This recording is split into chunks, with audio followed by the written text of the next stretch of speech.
So hello everyone, I hope कि आपका FR का पेपर बहुत अच्छा गया होगा। और अगर आपका पेपर अच्छा नहीं भी गया है ना, मेरी बस एक बात सुन लो और आपको आपके सब सवालों का आंसर मिल जाएगा।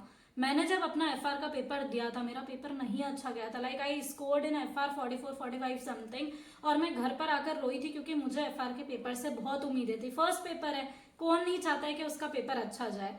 बट सबका पेपर अच्छा नहीं जाता ना। मैं घर पे आकर रोई। मैंने 5-10 मिनट रोई। मैंने बोला कि अरे सब जाए भाड़ में, अब मुझे कुछ भी नहीं सोचना है। मैंने फेस वॉश करा और मैंने बस एक चीज सोची कि एएफएम में इतने नंबर की रिकवरी कर लूंगी ना कि आगे तक मुझे देखना नहीं पड़ा। और मेरी एएफएम की तैयारी पहले से कोई बहुत अच्छी नहीं हुई थी।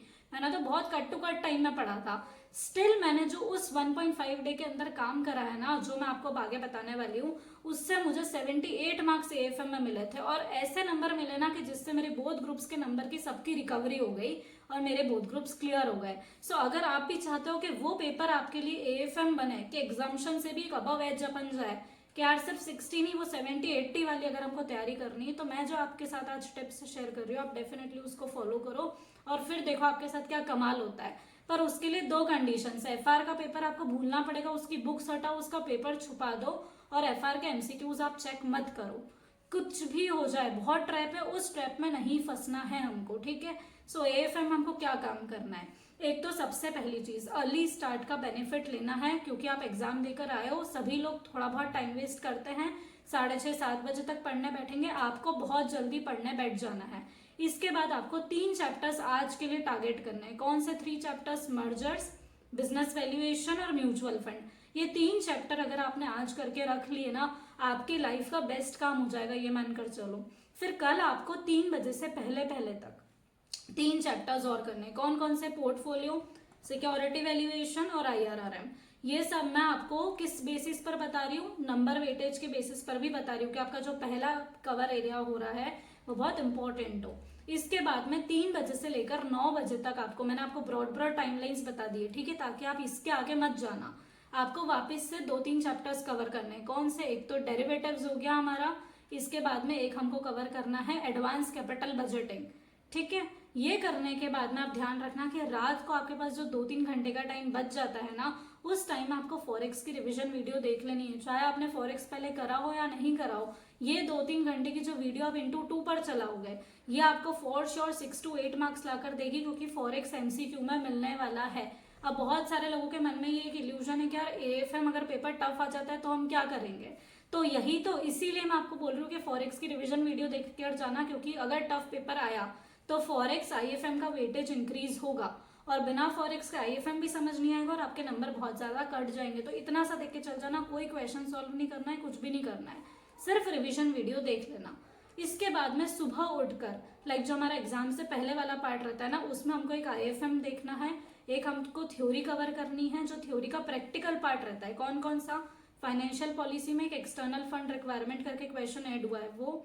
इसके बाद सेकंड, सिक्योरिटी एनालिसिस में ईएमआई वाला पार्ट, रिस्क मैनेजमेंट में वार वाला पार्ट। इन तीनों को भी अच्छे से कर लेना, ये क्वेश्चन आपको एग्जाम में देखने को मिल सकता है। फिर आपको साथ ही में जो इंपॉर्टेंट पॉइंट्स रहते हैं, जो लास्ट टाइम के क्वेश्चंस रहते हैं, वो और रिवाइज कर लेना, फॉर्मूला रिवाइज कर लेना, एंड यू आर डन। तो आपको कब क्या काम करना है वो मैंने बता दिया है। इसके बाद में आपको अप्रोच कैसी रखनी है एएफएम की। देखो, हर जो भी अपन फैकल्टीज की बुक यूज कर रहे हैं ना, उन्होंने एलडीआर क्वेश्चंस हमको दिए हुए हैं। अगर आप आईसीआई मटेरियल यूज कर रहे हो तो आपने खुद से क्वेश्चंस मार्क करे हुए हैं, राइट। तो उन क्वेश्चंस को ही आपको बस अच्छे से करना है, कैलकुलेटर पर बिना देखे, बिना आंसर देखे, सीधे क्वेश्चन देखो, कैलकुलेटर पे करो, स्क्रिबलिंग करो, नहीं करो वो भी चलेगा, कैलकुलेटर पे करो, पर देख के सब क्वेश्चन चल जाओ।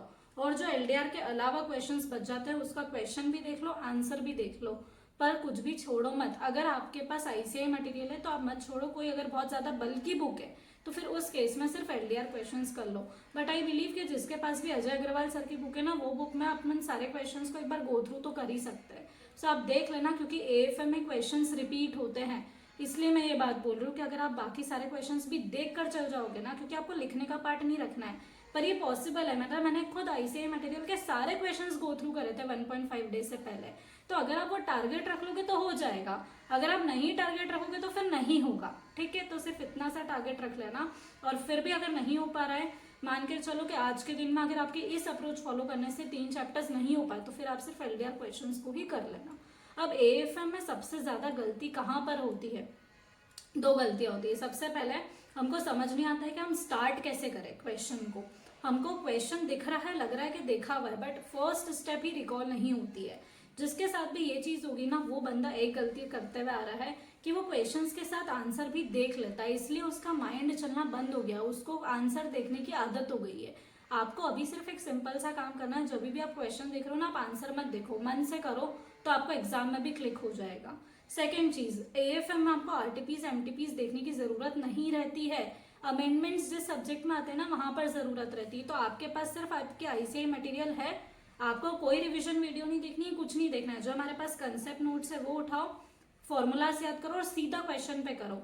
अगर आपने इस प्रोसेस को लंबा कर लिया कि आप पहले रिवीजन वीडियो देख रहे हो, या फिर कुछ लोग तो मैराथन्स भी देखेंगे, वो तो सबसे बड़े पागल है जो लोग मैराथन्स देख रहे हैं इस टाइम पर एएफएम के लिए। आपको कंसेप्ट ब्रश अप नहीं करना, आपको क्वेश्चंस देखने हैं। क्वेश्चन ओरिएंटेड सब्जेक्ट है एएफएम, क्वेश्चंस रिपीट होंगे, तो आप सीधा कंसेप्ट बुक उठाओ, अपने जो फॉर्मूला शीट्स बनाई है वो उठाओ और क्वेश्चंस पे जंप करो।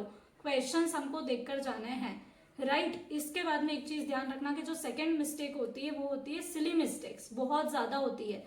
एग्जामिनेशन रुकती ही सिर्फ सिली मिस्टेक्स की वजह से है। तो इसके लिए आपको पेपर में एक सिंपल सा काम करना है, जब भी आप कोई भी क्वेश्चन अटेम्प्ट कर रहे हो ना, उस क्वेश्चन को अटेम्प्ट करने के बाद आप एक बार वापस से उसको 2 मिनट देकर रीचेक कर लो कि आपने क्वेश्चंस में जो फिगर्स है वो सब आंसर शीट में सही उतारे हैं, कैलकुलेशन मिस्टेक तो नहीं करी है। बस इतना सा अगर आपने क्रॉस वेरीफाई कर लिया, आपने जो क्वेश्चन करा ना उस पर आप कंफर्म्ड हो गए कि ये सही है। इसका नेगेटिव कॉन्सिक्वेंस क्या होगा कि आपका हो सकता है एक क्वेश्चन अटेम्प्ट ना हो पाए, चलेगा, लेकिन आपने जो इतनी मेहनत करके बाकी के क्वेश्चंस लिखे हैं ना, वो आपके कंफर्म्ड हो गए कि ये तो सही ही है। ठीक है, तो यहाँ पर एएफएम में आपको कुछ भी डिफिकल्ट नहीं लगेगा, सबसे इजी पेपर है, 1.5 डे में कवर भी हो जाएगा। लेकिन सिर्फ एक चीज ध्यान रखना कि एक एक चैप्टर बहुत बड़ा रहता है एएफएम में, तो आपको बस क्वेश्चंस को देखते हुए चलना है, ज्यादा रुकना नहीं है। जो समझ में आ रहा है, जो हो रहा है खुद से, वो ठीक है, जो समझ नहीं आ रहा है लर्न करो और आगे बढ़ो, स्टेप्स याद कर लो, क्योंकि क्वेश्चंस अल्टीमेटली रिपीट होंगे। और कोई भी क्वेश्चन स्किप मत करना, या इस मोमेंट पे ये मत सोचना कि अभी छोड़ देता हूँ बाद में कर लूंगा, बाद में अब नहीं आएगा, अब कुछ बात नहीं है, जो हो गया वो हो गया, अभी जो रह गया वो रह गया। इसके बाद में थ्योरी कब करनी है, थ्योरी बीच में नहीं उठानी है, थ्योरी को एग्जाम से पहले ही करके जाना है। अभी कर लिया वापस आपको करनी पड़ेगी। तो थ्योरी का जो पीडीएफ है वो आप डाउनलोड कर सकते हो, कोई कंसेप्ट बुक यूज कर रहे हो वो आप कर सकते हो, पर उसको एग्जाम से पहले ही देखना और देखकर जरूर जाना। और 3 चैप्टर्स बहुत इंपॉर्टेंट है, financial policy, startup finance, securitization, at least ये 3 चैप्टर्स की थ्योरी देख लेना। इसके अलावा मैंने एएफएम एनालिसिस की भी एक वीडियो बना रखी है, जिसमें मैंने बताया कि कौन सा चैप्टर ज्यादा इंपॉर्टेंट है, पेपर पैटर्न कैसा दिखता है एएफएम का, तो आप उसको भी रेफर कर सकते हो। इसके अलावा एक चीज जो कि बहुत कॉमन मिस्टेक होती है एएफएम में, कि राउंड ऑफ का क्या करना है। राउंड ऑफ के लिए अगर आप चाहते हो ना, तो मैं एक डिटेल्ड वीडियो भी बना सकती हूँ, जिसमें मैं हर चैप्टर वाइज टॉपिक वाइज आपको बता दूंगी कि राउंड ऑफ के क्या रूल्स होते हैं। लेकिन अभी मैं आपको ऊपर से अगर बताना चाहूँ, तो जहां पर भी प्रेजेंट वैल्यूज हम कैलकुलेट करते हैं 3 डेसिमल प्लेसेस तक राउंड ऑफ करना है। अगर फॉरेक्स वाला चैप्टर है, एक्सचेंज रेट को हम जहां पर कन्वर्जन करते हैं ना, तो वो एक्सचेंज रेट में 4 डेसिमल प्लेसेस तक लिखाती है वैल्यूज। फिर जैसे पोर्टफोलियो मैनेजमेंट है, पोर्टफोलियो मैनेजमेंट में हम परसेंटेजेस में लिखते हैं सब चीजें, तो वहां पर हम 0.2 डेसिमल्स, लाइक 2 डेसिमल्स प्लेसेस तक हम वहां पर लिखते हैं। कॉस्ट ऑफ कैपिटल निकाल रहे हैं, कॉस्ट ऑफ इक्विटी निकाल रहे हैं, तो यहाँ पर भी परसेंट वाली चीज है, तो यहाँ पर भी 2 डेसिमल प्लेसेस तक आता है। ठीक है, इसके अलावा सबसे सर्वोपरि, लाइक सबसे ऊपर क्या है, क्वेश्चन में अगर कोई चीज दी हुई है कि अगर 3 डेसिमल प्लेसेस तक काउंट करो, तो फिर आपको वहां तक ही लिखना है। क्वेश्चन में अगर दिया हुआ है कि प्रेजेंट वैल्यू की डिजिट्स निकालकर फिगर्स ऑलरेडी दिए हुए हैं, तो वो करना है। उसके अलावा अगर आपने उसको इग्नोर करा, आपने पेपर नहीं पढ़ा, आपसे नहीं बनेगा। लाइक आपका पूरा क्वेश्चन सही होते हुए भी गलत हो जाएगा, बिल्कुल 0 नंबर मिल जाएंगे।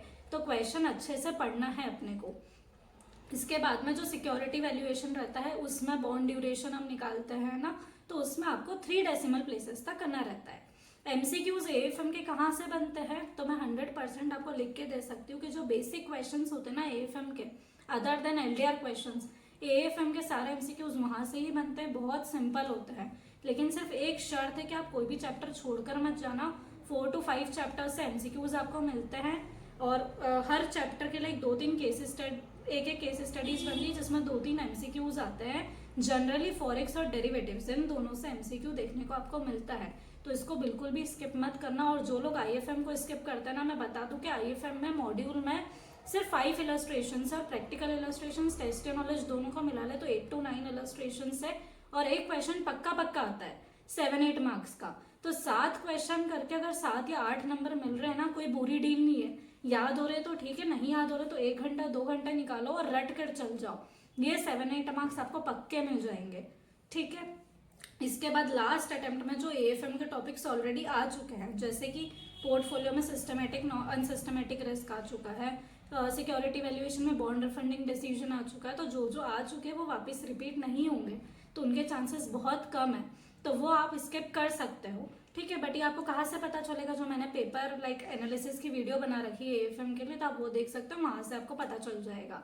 इसके अलावा भी अगर आपको कोई भी डाउट है तो आप मुझसे डेफिनेटली कमेंट सेक्शन में पूछ सकते हो। अगर आपको मुझसे कनेक्ट करना है, कोई भी क्वेरी है, आप गिव अप कर रहे हो, तो भी आप मुझसे अभी भी एनरोल कर सकते हो कॉल पर, लेकिन गिव अप नहीं करना है, ठीक है। सो आज की वीडियो अगर आपको पसंद आई हो तो वीडियो को लाइक करना ना भूलें, चैनल को सब्सक्राइब करना ना भूलें, मुझे वो भी बताना कि मैं AFM की राउंड ऑफ वाली डिटेल्ड वीडियो बनाऊँ या नहीं, ठीक है। So thank you so much for watching.